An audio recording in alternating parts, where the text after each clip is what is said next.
ಬೆಳಗಾವಿಯಲ್ಲಿ 8ನೇ ದಿನದ ಕಬ್ಬು ಬೆಳೆಗಾರರ ಕಿಚ್ಚು ಹೊತ್ಕೊಂಡು ಉರಿತಾ ಇದೆ. ಸಂಧಾನ ವಿಫಲ ಆಗಿರುವಂತದ್ದು. ಎಚ್.ಕೆ. ಪಾಟೀಲ್ ಅವರು ಹೋಗಿ ಸಂಧಾನವನ್ನು ಮಾಡುವಂತ ಪ್ರಯತ್ನ ಪಟ್ಟರು, ಆದರೆ ಆ ಒಂದು ಸಂಧಾನ ಟುಸ್ಸಾಗಿದೆ.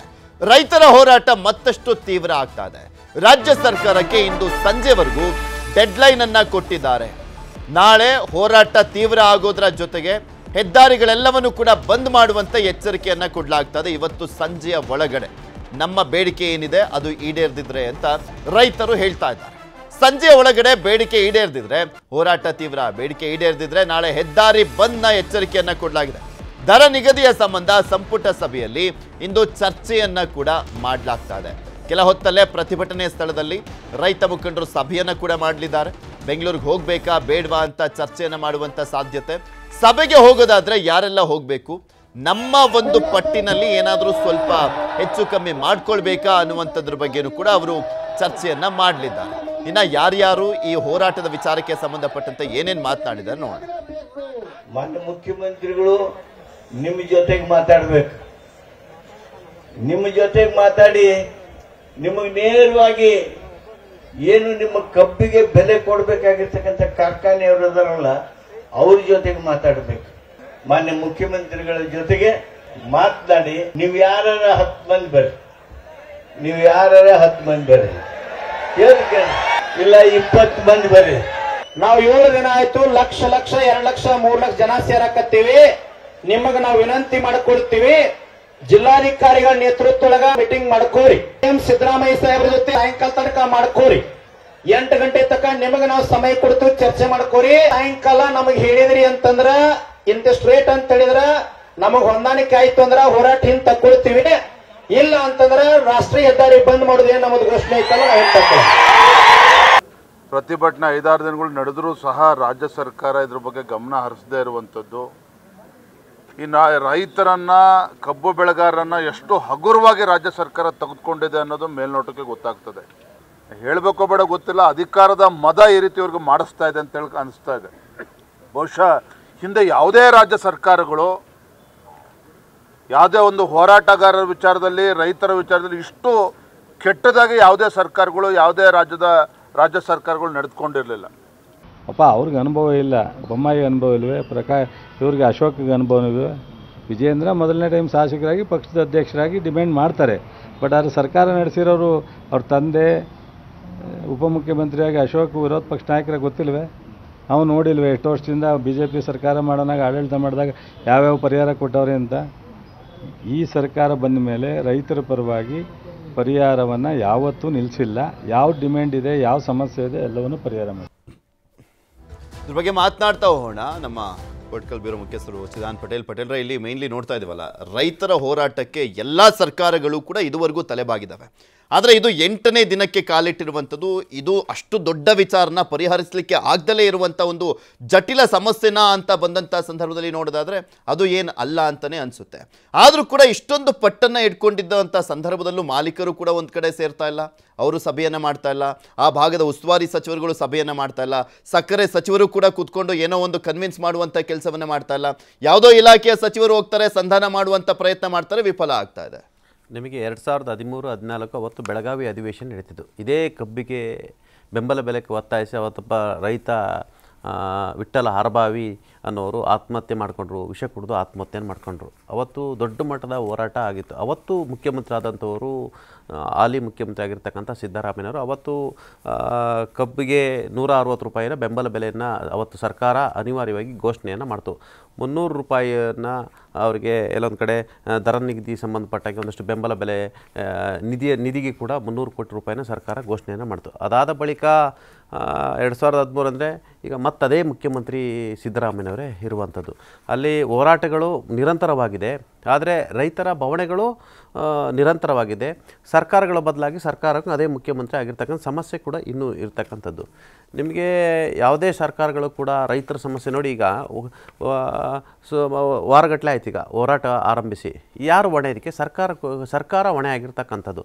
ಸರ್ಕಾರ ಮೊದಲು ಏನು ಮಾಡಬೇಕಾಗಿರ್ತಕ್ಕಂಥದ್ದು, ರೈತರ ಸಮಸ್ಯೆ ಬಗೆಹರಿಸಬೇಕಂತೇಳಿ ಕಬ್ಬಿನ ಅರಿತಕ್ಕಂಥ ಕಾರ್ಖಾನೆಗಳ ಮಾಲೀಕರ ಸಭೆಯನ್ನು ಮೊದಲು ಕರಿಬೇಕಾಗಿತ್ತು, ಬೆಂಗಳೂರಿನಲ್ಲೇ ಕರಿಬೇಕಾಗಿತ್ತು.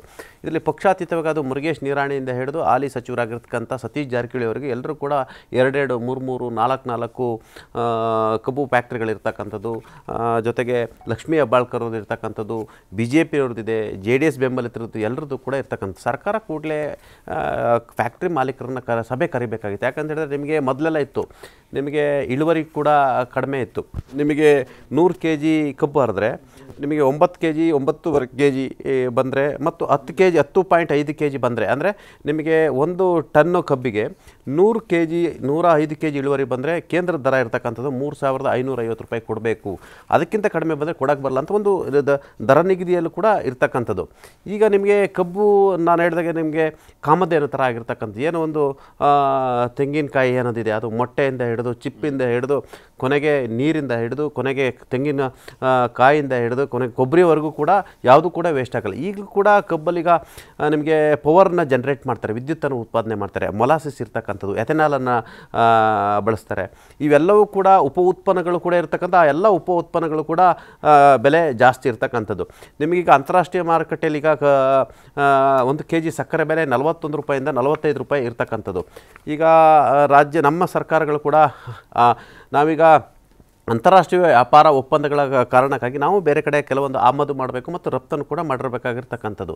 ಮತ್ತು ಆದರೆ ರೈತರಿಗೆ ಇಂಧನ ಬೆಲೆ ಜಾಸ್ತಿ ಆಗಿದೆ, ಕರೆಂಟ್ ಬಿಲ್ ಜಾಸ್ತಿ ಆಗಿದೆ, ಸಾಗಾಟ ವೆಚ್ಚ ಜಾಸ್ತಿ ಆಗಿದೆ, ಪ್ರತಿದಿನ ದಿನನಿತ್ಯದ ಬಳಕೆ ವಸ್ತುಗಳ ಬೆಲೆ ಜಾಸ್ತಿ ಆಗಿದೆ, ಗೃಹೋಪಯೋಗಿ ವಸ್ತುಗಳ ಬೆಲೆ ಜಾಸ್ತಿ ಆಗಿದೆ, ಕೃಷಿ ಉಪಕರಣಗಳು ಮತ್ತು ಪರಿಕರಗಳ ಬೆಲೆ ಜಾಸ್ತಿ ಆಗ್ತಾನೆ ಇದೆ. ಆದರೆ ಅವರು ಬೆಳೆದಂಥ ಬೆಳೆಗೆ ಕಬ್ಬು ಇರ್ಬೋದು ಮತ್ತೊಂದಿರ್ಬೋದು, ಆದರೆ ಅದಕ್ಕೆ ಮಾತ್ರ ಬೆಲೆ ಮಾತ್ರ ಜಾಸ್ತಿ ಆಗ್ತಾ ಇಲ್ಲ. ಯಾರು ಹೊಣೆ ಇದಕ್ಕೆ? ನಮ್ಮ ಆಳ್ತಕ್ಕಂಥ ಸರ್ಕಾರಗಳು ಇದಕ್ಕೆ ಕಾರಣ. ಯಾಕೆ ಸರ್ಕಾರಗಳೀಗ ಎಲ್ಲ ಜನಪ್ರತಿನಿಧಿಗಳು ಕೂಡ ರೈತರ ಹೆಸರಿನಲ್ಲಿ ಪ್ರಮಾಣವಚನ ತೆಗೆದುಕೊಳ್ತಾರೆ, ರೈತರು ನಮ್ಮ ಬೆನ್ನೆಲುಬು ಅಂತಾರೆ, ರೈತರಿಂದ ಓಟ್ ಹಾಕ್ಸ್ಕೊತಾರೆ. ಆದರೆ ಇಂಥ ವಿಚಾರ ಬಂದಂಥ ಸಂದರ್ಭದಲ್ಲಿ ಎಲ್ಲೊಂದು ಕಡೆ ರೈತರ ವಿಚಾರದಲ್ಲಿ ನಿರ್ಲಕ್ಷ್ಯವನ್ನು ತಾಳ್ತಾರೆ. ಈ ವಿಷಯದಲ್ಲಿ ಎಲ್ಲ ಪಕ್ಷದವರು ಕೂತ್ಕೊಂಡು ಎಲ್ಲ ಪಕ್ಷದವರು ಇಲ್ಲಿ ಅವರವರು ಕಾರ್ಖಾನೆಗಳ ಮಾಲೀಕರಾಗಿದ್ದರಿಂದ ಎಲ್ಲರೂ ಕೂಡ ಇದಕ್ಕೆ ಹೊಣೆ ಆಗಿರ್ತಕ್ಕಂಥದ್ದು. ನಿಮಗೆ ಗೊತ್ತಿರಲಿ, ಒಂದು ವಾರದಿಂದ ದೊಡ್ಡ ಮಟ್ಟದ ಹೋರಾಟ ಆಗ್ತಿದೆ. ಹೋರಾಟಗಳು ಎಲ್ಲೆಲ್ಲಿ ಕಬ್ಬು ಬೆಳೀತಾರೆ ಎಲ್ಲವೂ ಕೂಡ ಅದು ಪಸರಿಸ್ತಕ್ಕಂಥದ್ದು. ಸರ್ಕಾರಕ್ಕೆ ಎಲ್ಲೊಂದು ಕಡೆ ಜನಕ್ಕೆ ನೋಡ್ತಿದ್ದವರಿಗೆ ಮಾಧ್ಯಮಗಳಿರೋ ಮತ್ತೊಂದು ಕಡೆ ಈ ಸರ್ಕಾರಕ್ಕೆ ಎಲ್ಲೊಂದು ಕಡೆ ಕಣ್ಣು ಕಿವಿ ಏನು ಕೇಳಲ್ವಾ, ಇದೇನು ದಪ್ಪ ಚರ್ಮದ ಸರ್ಕಾರ ಅನ್ನೋದು ಕೂಡ ಪ್ರಶ್ನೆ ಒಡಂಬಿಟ್ಟಿರ್ತಕ್ಕಂಥ. ಈಗಾಗಲೇ ಹಲವಾರು ಬೇಡಿಕೆ ಇಟ್ಟಿರ್ತಕ್ಕಂಥ. ನಿಮಗೆ ಗೊತ್ತಿರಲಿ, ರೈತರ ಹೋರಾಟದ ಲಾಭವನ್ನು ಪಡೀಲಿಕ್ಕಾಗಿ ಮಹಾರಾಷ್ಟ್ರ ಭಾಗದ ಗಡಿ ಭಾಗದಲ್ಲಿರ್ತಕ್ಕಂಥ ಮಹಾರಾಷ್ಟ್ರದಲ್ಲಿರ್ತಕ್ಕಂಥ ಕಾರ್ಖಾನೆಗಳು ಈಗ 3,600 ರೂಪಾಯಿ ಕಬ್ಬಿನ ದರವನ್ನು ದಿಢೀರ್ನೆ ನಿನ್ನೆ ಏರಿಕೆಯನ್ನು ಮಾಡಿದ್ದಾವೆ. ಅಲ್ಲಿನ ವೇದಗಂಗಾ ಮತ್ತು ಬಿದ್ರಿ ಹತ್ರ ವೇದಗಂಗಾ ದೂದ್ಗಂಗಾ ಸಹಕಾರಿ ಸಕ್ಕರೆ ಕಾರ್ಖಾನೆಗಳು 3,610 ರೂಪಾಯಿನ ಮಾಡಿದ್ದಾರೆ. ನಿಮಗೆ ಪಕ್ಕದ ಮಹಾರಾಷ್ಟ್ರದಲ್ಲಿ 3,500 ಬೆಲೆ ಕೊಡ್ತಾರೆ, 3,600 ಕೊಡ್ತಾರೆ. ನಮ್ಮಲ್ಲಿ ಯಾಕೆ ಕೊಡೋಕ್ಕೆ ಸಾಧ್ಯ ಇಲ್ಲ ಅನ್ನೋದು ಪ್ರಶ್ನೆ ಆಗ್ತಿರ್ತಕ್ಕಂಥದ್ದು. ಆದರೆ ಕಾರ್ಖಾನೆ ಮಾಲೀಕರಿಗೆ ಇಳುವರಿ ಕಡಿಮೆ ಇರ್ತಕ್ಕಂಥದ್ದು. ನಿಮಗೆ ನಾವು 100 kg ಆದರೆ ನಮಗೆ ಮಿನಿಮಮ್ ಅವ್ರಿಗೆ 9ರಿಂದ 9.5 kg ಬರಬೇಕು, ಅಥವಾ 10 kg ಕ್ರಾಸ್ ಆಗಬೇಕು, 10.5 kg ಸಕ್ಕರೆ ಸಿಗಬೇಕು ಅಂತ ಹೇಳ್ತಾರೆ. ನಮಗೆ ಅಷ್ಟು ಸಿಗ್ತಾ ಇಲ್ಲ ಅಂತ ಅವ್ರು ಕೂಡ ಹೇಳ್ತಿರ್ತಕ್ಕಂಥ. ನಮಗೂ ಕೂಡ ಪವರು ಕನ್ಸಂಪ್ಷನ್ನಿಂದ ಹಿಡಿದು ಎಲ್ಲದೂ ಕೂಡ ನಮಗೂ ಕೂಡ ಖರ್ಚಿದೆ, ಲಾಸ್ ಇದೆ. ಇಲ್ಲಿ ಬೆಳೀತಕ್ಕಂಥ ಕಬ್ಬು ಹೆಚ್ಚು ಇಳುವರಿ ಬರಲ್ಲ ಅಂತ ಇವರು ಆರೋಪವನ್ನು ಮಾಡ್ತಾರೆ. ಆದರೆ ಕಬ್ಬಿ ಉಪ ಉತ್ಪನ್ನದ ಲಾಭವನ್ನೇನು ರೈತರಿಗೆ ಕೊಡ್ತಾ ಇಲ್ಲವಲ್ಲ, ಆಯಿತಾ? ರೇಟ್ ಇವರೇನು 200-300 ರೂಪಾಯಿನ ಜಾಸ್ತಿಯನ್ನು ಕೇಳ್ತಾರೆ. ಹಾಗಾಗಿ ಸರ್ಕಾರಗಳು ಕೂಡ ಎಚ್ಚೆತ್ಕೊಳ್ಬೇಕು. ಈ ರಾಜ್ಯದಲ್ಲಿ ಒಬ್ಬ ಕಬ್ಬು ಸಚಿವ ಇದ್ದಾರೆ ಅಂತ ಯಾರಿಗೂ ಗೊತ್ತಿಲ್ಲ. ಅವರಿಗೆ ಮನುಷ್ಯತ್ವ ಅಂತ ಇದ್ದರೆ, ಅವರು ಹೊಟ್ಟೆಗೆ ಏನಾದರೂ ಅನ್ನ ತಿಂತಾರೆ ಅಂತ ಹೇಳಿದರೆ ಅವರು ನಿಜವಾಗ್ಲೂ ಕೂಡ ಇಂಥ ಸಮಸ್ಯೆಗಳು ಅವರು ಬಗೆಹರಿಸಬೇಕಾಯಿತು. ನಿನ್ನೆ HK ಪಾಟೀಲ್ರು ಹೋಗಿದ್ರೆ ಸಂಧಾನ ಸಭೆ ನಡೆಸಿದರೆ ಅವರಿಗೆ ಮೇಂಟೈನ್ ಮಾಡೋಕ್ಕಾಗಿಲ್ಲ ಮತ್ತು ವಾಪಸ್ ಬಂದಿದ್ದಾರೆ. ಇವತ್ತು 8 ಗಂಟೆವರೆಗೆ ರಾತ್ರಿ ಡೆಡ್ಲೈನನ್ನು ಕೊಟ್ಟಿರ್ತಕ್ಕಂಥದ್ದು. ಈಗಾಗಲೇ ಕ್ಯಾಬಿನೆಟ್ಟು ಈಗಾಗಲೇ ಕೆಲವೇ ನಿಮಿಷಗಳು ಆರಂಭ ಆಗುತ್ತೆ.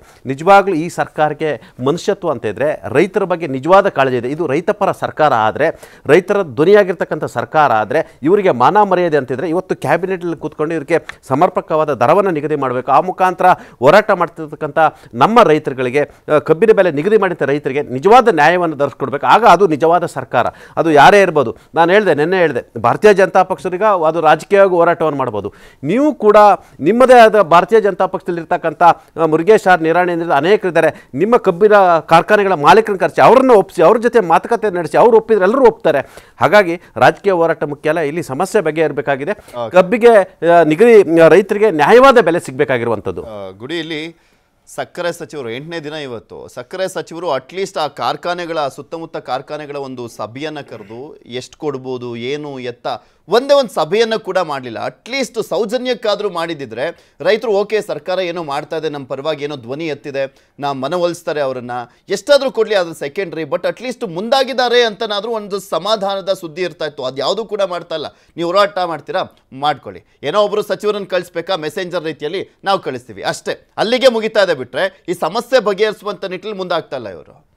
ಪೃಥ್ವಿ, ಇವತ್ತು ಈ ಸಮಸ್ಯೆ ವಿಚಾರಕ್ಕೆ ಸಂಬಂಧಪಟ್ಟ ಹಾಗೆ ವಸ್ತುನಿಷ್ಠವಾಗಿ ಮತ್ತು ನೇರವಾಗಿ ಮಾತನಾಡುವಂಥ ಸಂದರ್ಭ ಬಂದಿರುವಂಥದ್ದು. ಮೊದಲನೇದಾಗಿ ಈ ಕುಂತಿ ಮಕ್ಕಳಿಗೆ ರಾಜ್ಯ ಇಲ್ಲ ಅನ್ನೋ ಹಾಗೆ ರೈತರಿಗೆ, ಅದರಲ್ಲೂ ಉತ್ತರ ಕರ್ನಾಟಕದ ರೈತರಿಗೆ ಮಲತಾಯಿ ಧೋರಣೆಗಳು ನಿರಂತರವಾಗಿ ಆಗ್ತಾ ಇರೋದನ್ನು ಬರ್ತಾ ಇದ್ದೀವಿ, ನೋಡ್ತಾ ಇದ್ದೀವಿ ಕೂಡ. ನೋಡಿ, ಒಂದು ವಾರದಿಂದ ಬೀದಿಯಲ್ಲಿ ಕುಳಿತುಕೊಂಡಿದ್ದಾರೆ, ಅಲ್ಲೇ ಅವರ ಊಟ ಆಗ್ತಾ ಇದೆ, ಅಲ್ಲೇ ಸ್ನಾನ ಆಗ್ತಾ ಇದೆ, ಊಟ ಮಾಡ್ತಾ ಇದ್ದಾರೋ ಇಲ್ವೋ, ಮನೆ ಮಠ ಎಲ್ಲ ಬಿಟ್ಟು ಕೇವಲ ತಾವು ಬೆಳೆದಂತಹ ಕಬ್ಬಿಗೆ ಒಂದು ಗೌರವಾನ್ವಿತವಾಗಿರ್ತಕ್ಕಂತಹ ಬೆಲೆ ಬೇಕು ಅನ್ನುವ ಕಾರಣಕ್ಕಾಗಿ ಅಲ್ಲಿ ಪ್ರತಿಭಟನೆಯನ್ನ ಮಾಡ್ತಾ ಇದ್ದಾರೆ. ಆದ್ರೆ ಸರ್ಕಾರಗಳಿಗೆ ಜಾಣ ಕಿವುಡೋ ಜಾಣ ಕುರುಡೋ ಗೊತ್ತಿಲ್ಲ, ಆತ ಕಣ್ಣೆತ್ತು ಕೂಡ ನೋಡ್ತಾ ಇರಲಿಲ್ಲ. ಯಾವಾಗ ಮಾಧ್ಯಮಗಳಲ್ಲೂ ಕೂಡ ಇದು ದೊಡ್ಡದಾಗಿ ಬಿಂಬಿತವಾಗೋದಕ್ಕೆ ಶುರುವಾಗುತ್ತೆ, ಎಲ್ಲಿ ನಮ್ಮ ವೋಟ್ ಬ್ಯಾಂಕಿಗೆ ಧಕ್ಕೆ ಆಗುತ್ತೋ ಅನ್ನುವಂಥ ಭಯದ ಕಾರಣದಿಂದಾಗಿ ಅಲ್ಲಿ ಸಂಧಾನ ಮಾಡುವಂಥ, ಮೂಗಿಗೆ ತುಪ್ಪ ಸವರುವಂಥ ಪ್ರಯತ್ನವನ್ನ ಸರ್ಕಾರ ಮಾಡ್ತಾ ಇದೆಯೇ ಹೊರತು ಅಲ್ಲಿ ನಿಜಕ್ಕೂ ಕೂಡ ಸಮಸ್ಯೆಯನ್ನು ಬಗೆಹರಿಸಬೇಕು ಅನ್ನುವಂಥ ಯಾವುದೇ ರೀತಿಯಾಗಿರ್ತಕ್ಕಂಥ ಕ್ರಮಕ್ಕೆ ಮುಂದಾಗೋ ರೀತಿಯಾಗಿ ಕಾಣಿಸ್ತಾ ಇಲ್ಲ. ನೋಡಿ, ಯಾವುದೇ ಒಬ್ಬ ಜಾಣ ಇರಲಿ ಅಥವಾ ಯಾವುದೇ ಒಬ್ಬ ಅನುಭವಸ್ಥ ಇದ್ದಾಗ ಏನಾಗುತ್ತೆ, ಒಂದು ಬಾರಿ ತಪ್ಪಾಗುತ್ತೆ, ಇನ್ನೊಂದು ಬಾರಿ ಅಂಥ ತಪ್ಪು ಮರುಕಳಿಸಬಾರದು ಅನ್ನುವಂಥ ದೃಷ್ಟಿಯಲ್ಲಿ ಆ ರೀತಿಯಾಗಿ ಕ್ರಮವನ್ನು ತೆಗೆದುಕೊಳ್ಳಬೇಕಾಗುತ್ತೆ. ಆದರೆ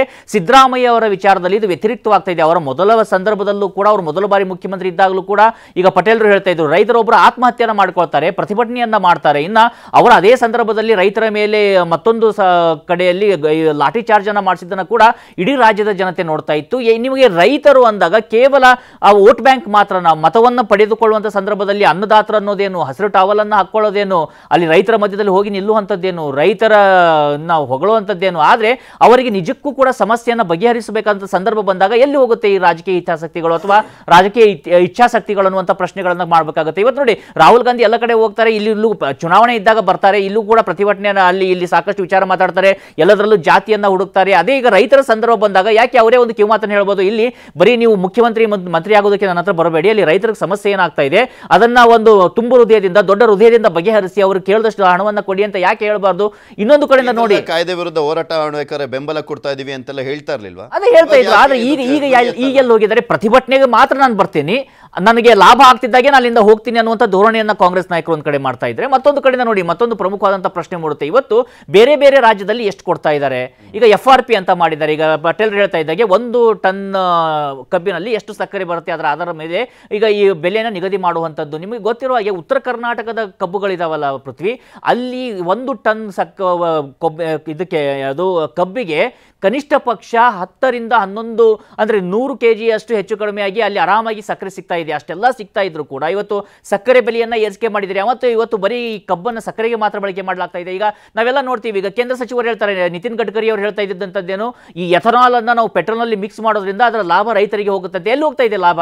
ಹಾಗಿದ್ರೆ ಲಾಭ ಆಗ್ತಾ ಇರುವಂಥದ್ದು ಯಾರು? ಸರ್ಕಾರದಲ್ಲಿರ್ತಕ್ಕಂಥ ಈ ಸಕ್ಕರೆ ಕಾರ್ಖಾನೆಗಳ ಮಾಲೀಕರು, ವಿಪಕ್ಷದಲ್ಲಿರ್ತಕ್ಕಂಥ ಸಕ್ಕರೆ ಕಾರ್ಖಾನೆ ಮಾಲೀಕರು, ಅವರೆಲ್ಲರನ್ನ ಕರೆದು ಸಭೆಯನ್ನ ಮಾಡುವಂಥ ಪ್ರಯತ್ನವನ್ನ ಈ ಒಂದು ವಾರದಲ್ಲಿ ರಾಜ್ಯ ಸರ್ಕಾರ ಯಾಕೆ ಮಾಡಲಿಲ್ಲ? ಕೇವಲ ನವೆಂಬರ್ ಕ್ರಾಂತಿ, ನಾನು ಮುಖ್ಯಮಂತ್ರಿಯಾಗಿರ್ತೇನೆ, ನಾನು ಮುಖ್ಯಮಂತ್ರಿ ಆಗಿರೋದಿಲ್ಲ, ನಾನು ಮುಖ್ಯಮಂತ್ರಿ ಆಗಬೇಕು, ನಾನು ಮುಖ್ಯಮಂತ್ರಿ ಆಗಬಾರ್ದು ಅನ್ನೋದು ಇಷ್ಟೇನ ಇವರ ಉದ್ದೇಶ ಆಗಿರುವಂಥದ್ದು. ಚುನಾವಣೆ ಬಂದಾಗ ಜಾತಿಯ ನಿಟ್ಟಿನಲ್ಲಿ ಇವತ್ತು ನಾವು ಜನರನ್ನು ಕೂಡ ಪ್ರಶ್ನೆ ಮಾಡಬೇಕಾಗುತ್ತೆ. ಚುನಾವಣೆ ಬಂದಾಗ ಜಾತಿಯನ್ನ ಗಮನದಲ್ಲಿ ಇಟ್ಟುಕೊಂಡು ಓಟ್ ಹಾಕ್ತಾರೆ. ಆವಾಗ ನಾವು ರೈತರು ನಮ್ಮ ಸಮಸ್ಯೆಯನ್ನ, ರೈತರು ಒಟ್ಟಾಗಿ ಮತವನ್ನು ಹಾಕೋದಕ್ಕೆ ಅವಾಗಲೇ ಅಲ್ಲಿ ಗಟ್ಟಿಯಾಗಿ ಅವರ ಹತ್ರ ಮಾತು ತೆಗೆದುಕೊಳ್ಳೋದಕ್ಕೆ ಯಾಕೆ ಸಾಧ್ಯ ಆಗ್ತಾ ಇಲ್ಲ? ಆ ಒಗ್ಗಟ್ಟು ಯಾಕೆ ಮೂಡ್ತಾ ಇಲ್ಲ ರೈತರಲ್ಲೂ ಕೂಡ? ಇವತ್ತು ನೋಡಿ, ನಾವು ಇಷ್ಟು ಜನ ಪ್ರತಿಭಟನೆ ಮಾಡ್ತಿದಾರಲ್ಲ, ಅವ್ರು ಹೋಗಿ ಜಾತಿಯನ್ನು ನೋಡೋಕ್ಕಾಗತ್ತಾ? ಈ ಜಾತಿಯ ರೈತರು ಇಲ್ಲಿ ಬಂದಿದ್ದಾರೆ, ಈ ಜಾತಿಯ ರೈತರು ಇಲ್ಲಿ ಬಂದಿಲ್ಲ, ಈ ಜಾತಿ ರೈತರು ಇಷ್ಟು % ಇದ್ದಾರೆ, ಇಲ್ಲಿ ನೋಡೋದಕ್ಕಾಗತ್ತಾ? ಎಲ್ಲ ಜಾತಿ ಪಕ್ಷ ಇರಲಿ, ಅನ್ನದಾತರ ಅಂದ್ರೆ ಅನ್ನದಾತರೇ, ಎಲ್ಲರೂ ಕೂಡ ಒಗ್ಗಟ್ಟಾಗಿ ಅಲ್ಲಿ ಒಂದು ಪ್ರತಿಭಟನೆ ಮಾಡ್ತಾ ಇರುವಂತದ್ದು. ಅಷ್ಟಾಗಿಯೂ ಕೂಡ ಅವರಿಗೆ ಲಾಭಾಂಶ ಸಿಗ್ತಾ ಇಲ್ಲ. ಇದರಲ್ಲಿ ಕೇಂದ್ರ ಸರ್ಕಾರವನ್ನ ಕೂಡ ನಾವು ಬಿಡೋ ಹಾಗಿಲ್ಲ, ಅವರು ಕೂಡ ಈಗ ಆರೋಪಿ ಸ್ಥಾನದಲ್ಲಿ ನಿಲ್ಲುವಂಥದ್ದು. FRP ಅನ್ನು ಅವರು ನಿಗದಿಯನ್ನೇನೋ ಮಾಡ್ತಾ ಇದ್ದಾರೆ. ಆದ್ರೆ ಈ ಇಥನಾಲಿಗೆ ಯಾಕೆ ಒಂದು ಸರಿಯಾದ ರೀತಿಯಲ್ಲಿ ಒಂದು ರೂಪುರೇಷೆಯನ್ನು ನಿರ್ಮಾಣ ಮಾಡ್ತಾ ಇಲ್ಲ? ಅಲ್ಲಿ ಎಷ್ಟು ಎಥನಾಲ್ ಆಗುತ್ತೆ? 10.25 kg ಅವ್ರು ಫಿಕ್ಸ್ ಮಾಡಿದಾರಲ್ಲ, ಅದನ್ನೇ ಸರ್ಕಾರ ಬೊಟ್ ಮಾಡಿ ತೋರಿಸ್ತಿರೋದು. 10.25 kg ಬುಕ್ ಮಾಡಿರುವಂತ ಹಿನ್ನೆಲೆಯಲ್ಲಿ ನಿಮ್ದೆಲ್ಲ 10 kg ಒಳಗಡೆ ಬರ್ತಾ ಇಲ್ಲ. ಇದೇ ಸುಳ್ಳು ಅಂತ ಹೇಳ್ತಾ ಇರೋದು, ಇದೇ ಸುಳ್ಳು ಸರ್ಕಾರ ಹೇಳ್ತಾ ಇರುವಂತದ್ದು. ಉತ್ತರ ಕರ್ನಾಟಕ, ಅದರಲ್ಲೂ ಬೆಳಗಾವಿ ಭಾಗದ ಕಬ್ಬಿದೆಯಲ್ಲ, ಅಲ್ಲಿ 10.5ಕ್ಕಿಂತ ಜಾಸ್ತಿನೇ ಬರ್ತಾ ಇದೆ. ಅಲ್ಲಿಯ ಕಬ್ಬು ಇಳುವರಿ ಪ್ರಮಾಣ ಮತ್ತು ಅಲ್ಲಿ ಕಬ್ಬಿನಿಂದ ಬರುವಂತಹ ಸಕ್ಕರೆ ಪ್ರಮಾಣ ಅತಿ ಹೆಚ್ಚಾಗಿರುವಂತದ್ದು. ಅದೇ ನಾವು ಈ ಕಡೆ ಭಾಗಕ್ಕೆ ಬಂದಾಗ ಇಲ್ಲಿ 10ಕ್ಕಿಂತ ಕಡಿಮೆ ಇದೆ. ನೀವು ಇಡೀ ರಾಜ್ಯವನ್ನ ಒಂದೇ ರೀತಿಯಾಗಿ ನೋಡೋದಕ್ಕಾಗೋದಿಲ್ಲ. FRP ಅನ್ನ ಯಾವ ರೀತಿಯಾಗಿ ನಿಗದಿ ಮಾಡಿದರೆ ಆ ರೀತಿಯಾಗಿ ಹಣವನ್ನ ಕೊಡಿ. ಹಾಗಿದ್ರೆ ಇಲ್ಲಿ ಬರೀ ಸಕ್ಕರೆ ಬಗ್ಗೆ ಯಾಕೆ ಮಾತನಾಡ್ತಾ ಇರೋದು ಪೃಥ್ವಿ? ನನ್ನ ಪ್ರಶ್ನೆ ಇರೋದು ಅದು. ಯಾಕೆ ನೀವು ಎಥನಾಲ್ ಬಗ್ಗೆ ಮಾತನಾಡ್ತಿಲ್ಲ? ಪೆಟ್ರೋಲ್ ಬೆಲೆ ಏನಾದರೂ ಕಡಿಮೆ ಆಯ್ತಾ? 20% ಅಲ್ಲಿ ಪೆಟ್ರೋಲ್ ಅಲ್ಲಿ ಹೋಗ್ತಾ ಇದೆಯಲ್ವಾ ಈಗ? ಪ್ರತಿಯೊಂದು ಕಾರ್ ಇರಲಿ, ನಾವು ವೆಹಿಕಲ್ ಅಲ್ಲಿ ಹಾಕಿಸುವಂತ 100 ರೂಪಾಯಿಗೆ 1 ಲೀಟರ್ ಪೆಟ್ರೋಲ್ ಇದ್ರೆ ಅದರಲ್ಲಿ 20% ಎಥನಾಲ್ ಇರುತ್ತೆ. ಆ 20% ನಲ್ಲಿ ರೈತರಿಗೆ ನೇರವಾಗಿ ಎಷ್ಟು ದುಡ್ಡು ಬರ್ತಾ ಇದೆ, ಅದರ ಬಗ್ಗೆ ಯಾಕೆ ಯಾವುದೇ ರೀತಿಯಂತ ರೂಪರೇಷೆಯನ್ನು ನಿರ್ಮಾಣ ಮಾಡ್ತಿಲ್ಲ? ಹೀಗಾಗಿ ಇಲ್ಲಿ ಸ್ಪಷ್ಟವಾಗಿ ಗೋಚರವಾಗ್ತಾ ಇರುವಂತದ್ದಷ್ಟೇ, ಸಕ್ಕರೆ ಕಾರ್ಖಾನೆಗಳ ಮಾಲೀಕರೇ ಸರ್ಕಾರ ಮತ್ತು ವಿಪಕ್ಷದಲ್ಲಿರುವ ಮಾಡಿರುವಂತದ್ದು. ಅವರೇ ಇಲ್ಲಿ ನಿರ್ಧಾರವನ್ನು ಮಾಡುವಂತ ಸ್ಥಾನದಲ್ಲಿದ್ದಾರೆ, ಹಿರಿಯ ಸಚಿವರಿದ್ದಾರೆ, ಮುಂದೆ ಅವಕಾಶ ಸಿಕ್ಕರೆ ಮುಖ್ಯಮಂತ್ರಿ ಆಗಬೇಕು ಅನ್ನುವಂತ ನಿಟ್ಟಿನಲ್ಲೂ ಕೂಡ ಕಾರ್ಯವನ್ನ ಮಾಡ್ತಾ ಇದ್ದಾರೆ.